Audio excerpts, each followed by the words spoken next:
এই ছেলেটি যখনই পানি পান করতো তখনই তাকে মরুভূমিতে পাঠিয়ে দেওয়া হতো। 500 বছর পর সে কোনো মতে নিজের বাড়ি ফিরে এলো। খুশিতে সুইমিং পুলে ঝাঁপ দিতে যাচ্ছিল, সেই মুহূর্তে তাকে মরুভূমিতে পাঠিয়ে দেওয়া হয় এবং আরো 500 বছর কেটে গেল। এবার সে রাস্তায় একটি গাড়ি থামালো। দয়ালু ড্রাইভার তাকে এক বোতল পানি খেতে দেয়। জ্যাক সেটা দেখা মাত্রই সেটা পান করে নিল। সেই মুহূর্তে সে পুরোপুরি ভেঙে পড়লো। সে আবারও মরুভূমি পেরিয়ে রাস্তায় পৌঁছলো। এবার সে জলের বোতল নিতে পুরোপুরি অস্বীকার করলো। অবশেষে সে নিজের বাড়ি ফিরে আসতে পারলো। ক্লান্ত হয়ে সে সোফায় লুটিয়ে পড়লো।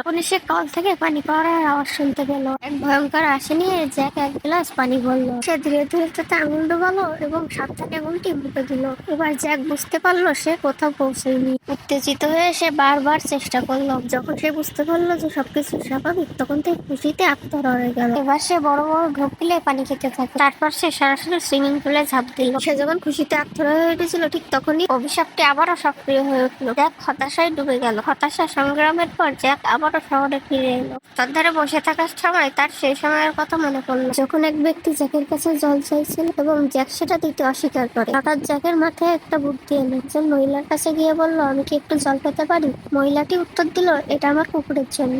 মহিলাটি চলে যাওয়ার সাথে সাথে জ্যাক খুশিতে হেসে উঠল। অবশেষে সে অভিশাপ ভাঙতে পেরেছে।